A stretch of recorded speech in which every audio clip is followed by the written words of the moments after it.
Hey guys, in this video I'm going to teach you the most underutilized broken mechanic that the majority of Dota population is not abusing.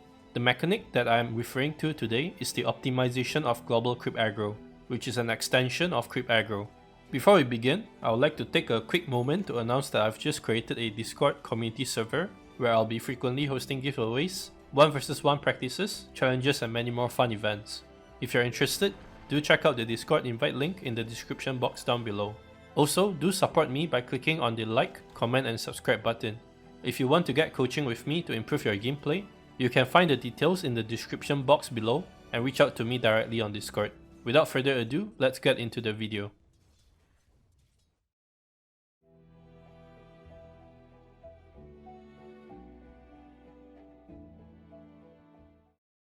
So first, let's understand how normal creep aggro works.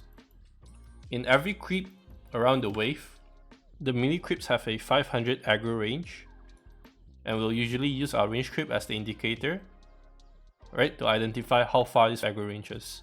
Because our range creep is 500 attack range, so the aggro range to this creep is 500. Okay? Now what we're gonna be doing is, if you want to do normal creep aggro, you're gonna walk just in front of range creep like this. Or you could be anywhere between this line, but normally you want to aggro from here as the optimal aggro range, so you don't get hit by the enemy hero too much when you walk in. You don't get hit by the melee creeps as well, right?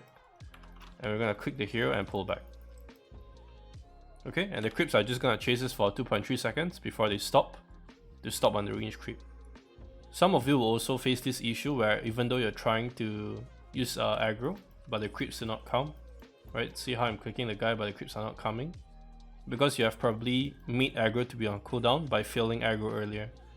You see how I'm outside the 500 attack range here? So I'm outside aggro range of these two melee creeps, and I attempt to attack this guy to draw aggro, but it doesn't work. Now that I've done that, aggro is put on a 3-second cooldown hold, and no matter what I do for the next 3 seconds, I will not draw aggro to myself. Okay, now that 3 seconds is up, I click the guy again, the creep will come. Okay, so just some rules to remember about creep aggro. The 3 golden rules. Firstly, there's a 500 aggro range for melee creeps, so remember the range creep indicator. Alright, if you're not familiar with aggro range, start by using the range creep as your indicator. So this one creep that this range creep is attacking, that is 500. If you extend that line out to these 2 creeps, then these 3 creeps aggro range will look somewhere like this. Okay, this is the intersection point. So if you want to aggro all this, we're going to aggro from here. Now note that we don't want to aggro the range creep, because if you aggro the range creep, what's going to end up happening is you're going to walk in like this, click the guy, and even if the range creep attacks you, see it's never going to end up here, further out, and these creeps will stop because of the chase duration, and you're going to put yourself in a very bad spot. So you only care about melee creep aggro range. Okay? Next, the second rule will be the 2.3 seconds chase duration. So after I click on this guy, creeps only go for 1, 2 and then they'll stop.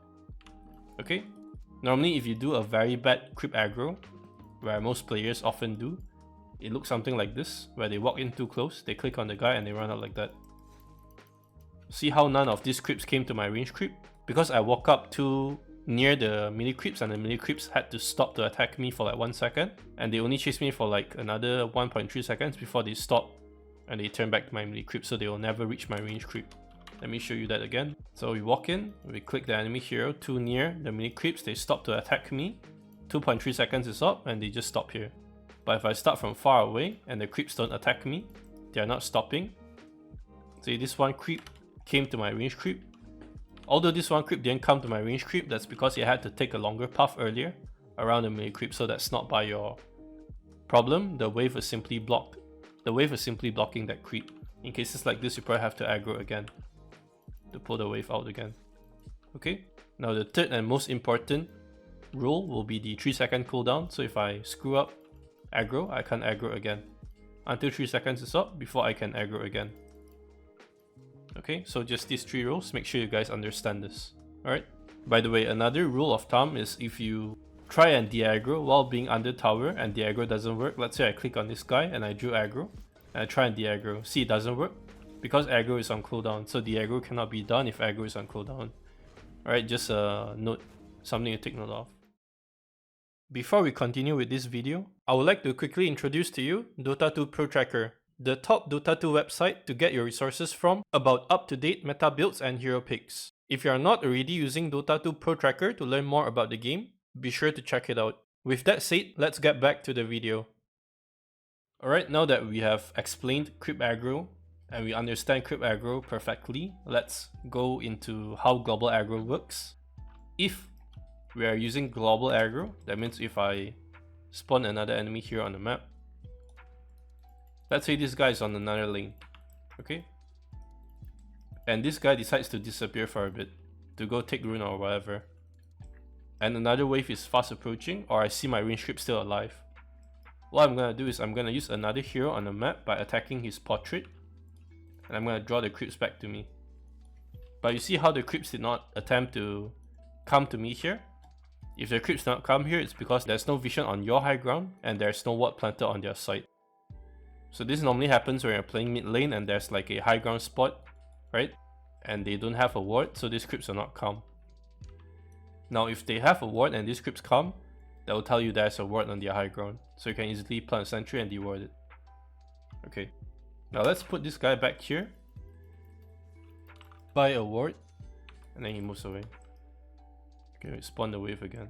So good global aggro works the same way as creep aggro. The only difference is we're using another hero to do it on the map that shows. Let's say this guy is top lane and we see this guy go missing for a bit. Maybe he goes bounty, he goes water in, whatever. Right? We're gonna use Ancient Apparition, click him, draw these creeps back. And we're gonna quickly deny off the range creep before that guy comes back to lane. So we're gonna kill it. Now let's say this guy starts walking back to lane. Suddenly the range creep is dead. So he has just lost out on XP and gold from the range creep. And now my lane is also much more towards my side. Okay. Aggro for both melee heroes and range heroes works the same. The only thing you got to understand is how close you are to the creeps and whether or not there's vision and whether or not you can see the heroes on the map. Now that we have fully broken down creep aggro and global creep aggro, let's go into the 4 usages of how to abuse global creep aggro in a real game scenario. Alright, so the first way to abuse global creep aggro would be to always deny your range creep when the enemy goes missing in your lane. This hastens the process of denying your opponents of XP and gold from the range creep before the enemy even shows in lane, making them lose out on the creep once they return to lane. The second global creep aggro usage would be to pull the wave closer to your side of the lane. Doing this will allow you to farm safer and force your opponents to play further up towards your tower, making them harder to retreat to safety if they take a bad trade at the side of your lane. At the same time, it also allows you easier last hitting and denying, since your opponents will have a harder time to contest for denies if the creeps keep moving towards the direction of your lane. The third global creep aggro usage is one of my favorites, which is to clear the wave faster using the help of your tower. This is best executed in a lane where there is high risk of danger to farm the wave, for example in a losing mid lane or safe lane. In cases like this, pulling the wave into your tower with global creep aggro when your opponents go missing for a few seconds will provide you with both safety and efficient farming ability to quickly return back to jungle, while still being able to secure the creep wave safely. The fourth global creep aggro usage is an optimization of laning control, which is to delay the death of the current enemy wave to buy time for the next enemy wave to push towards your side of the lane.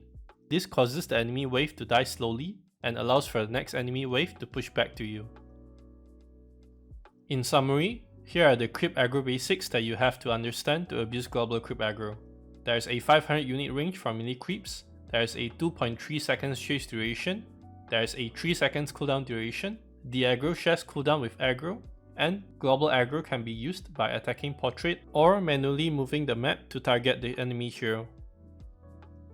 The 4 global creep aggro uses that you need to understand is: it helps you to deny your range creep when an enemy goes missing in your lane, it helps you to pull the wave closer to your own lane for safety, it allows you to clear the wave under your tower for safer and faster farm, and it delays the death of the enemy wave to help you to hold the lane longer. That's all for this video. I hope you guys have learned the most important fundamental if you want to take your lane to the next level. Thank you and see you in the next one.